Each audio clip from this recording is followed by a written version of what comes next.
உங்களுக்கு எதிர்பார்த்த, அதாவது பூர்வீகத்தில் இல்லாம ஊர்ல இருக்கிறவங்களுக்குலாம் சொந்த ஊருக்கு வர்றது, குடும்பத்தோட சேர்ந்து இருக்கிறது, போட்டிகள் பொறாமைகளா இருந்த மறைமுக எதிரிகள்லாம் விலகுவார். உங்களுக்கு வராது, வாய்தா வாய்தான் ஒரு சட்டச்சிக்கல்ல இருந்த உங்களோட பூர்வீக சொத்து இதெல்லாம் உங்களுக்கு வரத்துக்கான அமைப்பு இந்த மாதம் இருக்குங்க. பழைய கடன்லாம் முக்கியமா தீர்ப்பீங்க, புதிய கடன் வாங்குவீங்க. வீடு வாங்குறது, இடம் வாங்குறது, வீடை பற்றி மாற்றம் அனுப்புறது, டெக்கரேஷன் பண்றது, சிறு சிறு செலவுகள் இருந்தால் அதை மாத்துறது.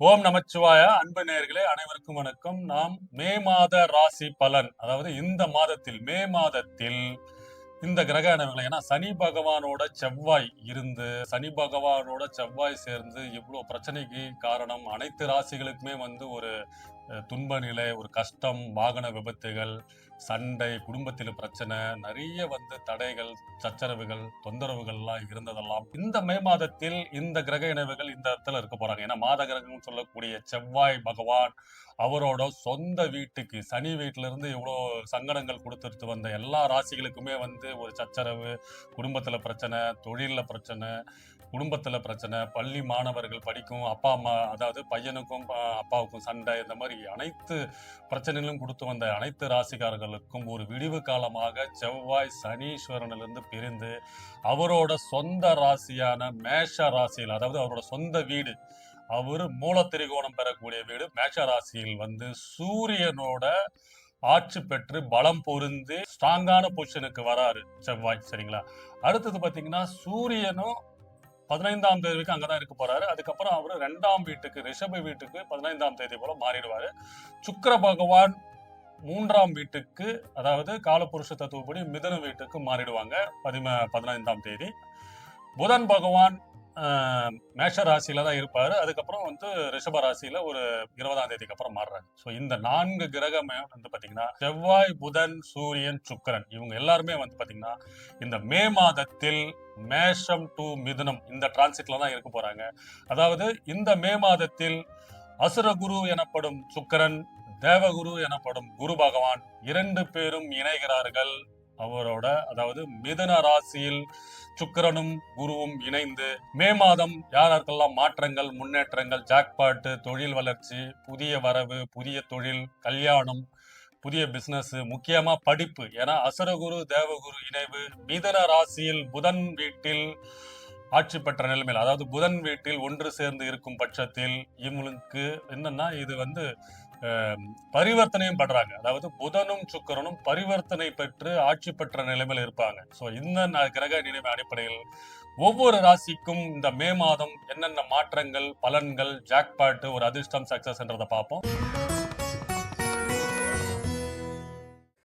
விருச்சிக ராசி நேயர்களே, இந்த மே மாதம் உங்களுக்கு வளர்ச்சி அதிகமாக கொடுக்கக்கூடிய மாதமாக இருக்க போகுதுங்க. ஏன்னா உங்க ராசிநாதன் செவ்வாய் சனியோட இருந்து சில சங்கடங்கள், தாமதங்கள், ஒரு முயற்சிகள்லாம் ஒரு மந்த நிலைமை, ஒரு உடல் நலத்தில் பிரச்சனை, கோளாறு, இந்த மாதிரிலாம் ரொம்ப குழப்ப நிலையில இருந்தவங்களுக்கு எல்லாம் இந்த சித்திரை மாதத்திலிருந்தே விடிவு காலம் குறைஞ்சிச்சுன்னு சொல்லாங்க. அதன் அடிப்படையில் மே மாதமா உங்க ராசிநாதன் உங்களுக்கு 6ஆம் இடத்தில் அவரோட சொந்த வீடான மேஷ ராசியில் பலம் பொருந்தி ஆட்சி பெற்று இருக்க போறாருங்க. இதன் அடிப்படையில் நீங்க வேலையில அதிகபட்ச முன்னேற்றம், கௌரவ பொறுப்பு, பதவி உயர்வு, பொருளாதாரத்தில் மேம்படுறது, அதாவது முக்கியமா கவர்மெண்ட் துறையில இருக்கிறவங்க, போலீஸ் துறை, அதாவது யூனிஃபார்ம் டிபார்ட்மெண்ட்ல இருக்கிறவங்க, மிலிட்ரி, டாக்டர், இவங்களுக்கெல்லாம் பார்த்தீங்கன்னா மருத்துவத்துறையில இருக்கிறவங்க எல்லாம் அங்கீகாரம், பதவி உயர்வு, ஒரு டிரான்ஸ்பர், உங்களுக்கு எதிர்பார்த்த, அதாவது பூர்வீகத்தில் இல்லாம ஊர்ல இருக்கிறவங்களுக்கு எல்லாம் சொந்த ஊருக்கு வர்றது,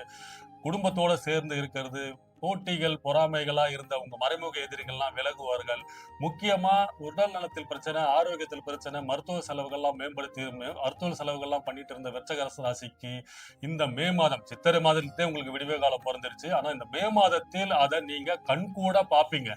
மாற்றம் வருது மாற்றம் வருதுன்னு சொல்றாங்களே தவிர ஒண்ணுமே வரலையே என்று நினைக்கிறவங்களுக்கு இந்த மே மாதம் உங்களுக்கு அந்த மாற்றத்தை, அந்த முன்னேற்றத்தை, அந்த தொழில்ல கிடைக்கிற வருமானத்தை கண்கூடா நீங்க பார்ப்பீங்க. அதே மாதிரி வேலை செய்யற இடத்துல உங்களுக்கு ஒரு பொறுப்பு, அங்கீகாரம், உங்களுக்குன்னு ஒரு டிபார்ட்மெண்ட் கொடுத்து, இனிமே நீங்க இதை தாங்க பாத்துக்கணும், இனிமே உங்க பொறுப்புல விட்டுருங்க, இதை நடைமுறைப்படுத்துங்க, செயல்படுத்துங்க, அதுக்கப்புறம் உங்க கீழே ஒரு டீம், உங்களுக்கு கீழே ஒரு பல பேரை போட்டு இந்த டிபார்ட்மெண்ட்டே நீங்க பாத்துங்கன்ற மாதிரிலாம் கொடுத்துருவாங்க.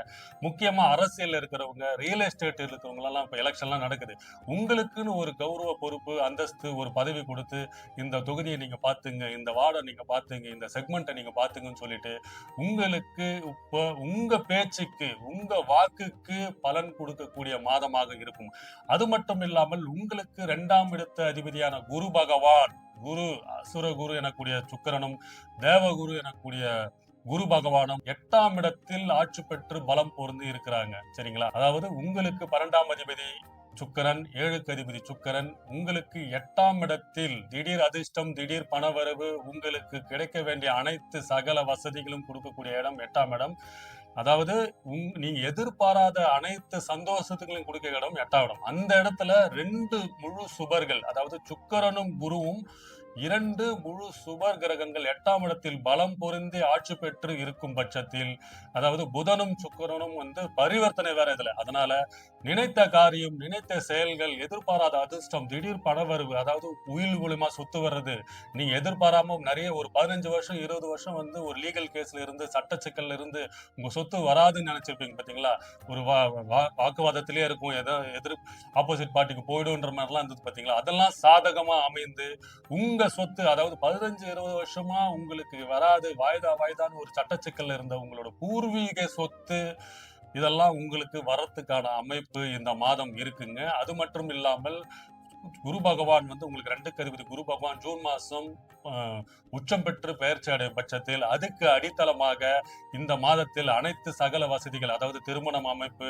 காதல் சக்சஸ் பண்றது, குடும்பத்தில் இருந்த பிரச்சனைகள், அதாவது குடும்பத்தில் சுப நிகழ்ச்சிகள், அதாவது காது குத்துறது, பேரம்பேத்திக்கு மொட்டை அடிச்சு இது பண்றது, இல்லைன்னா உங்க தாய் தந்தையாருக்கு அந்த சதாபிஷேகம் சொல்லுவாங்க பாத்தீங்களா, 60ஆம் கல்யாணம், இது பண்றது, இந்த எல்லா அமைப்புகளும் இந்த மாதம் நடைபெறும். அதாவது உங்க ராசிநாதன் செவ்வாய் உங்களுக்கு 6ஆம் இடத்தில் பலம் பொருந்தி ஆட்சி பெற்று இருக்கும் இந்த மே மாதத்தில் உங்களுக்கு அனைத்து மாற்றங்கள், அதாவது பழைய கடன் எல்லாம் முக்கியமா தீர்ப்பீங்க, புதிய கடன் வாங்குவீங்க, வீடு வாங்குறது, இடம் வாங்குறது, வீடை மாற்றம் அமைப்பது, டெக்கரேஷன் பண்றது, சிறு சிறு செலவுகள் இருந்தா அதை மாத்துறது என அனைத்து சுப காரியங்கள், செலவுகள், பூர்வீக சொத்து, காதல் வாழ்க்கை, குடும்பத்தில் இன்பம், வீட்டுல சுபகாரியங்கள் பண்றது, இடத்துக்கு பூமி பூஜை போடுறது, புதிய நிலம் வாங்குறது, வீட்டு ஆல்டர்னேட் பண்றது என அனைத்து சகல வசதிகள், முன்னேற்றங்கள், லாபங்கள், தொழில வருமானம், பதவி உயர்வு, முன்னேற்றம் என அனைத்து யோகங்களும் பெறக்கூடிய மாதமாக இந்த மே மாதம் இருக்க போகுதுங்க விருச்சிக ராசிக்கு.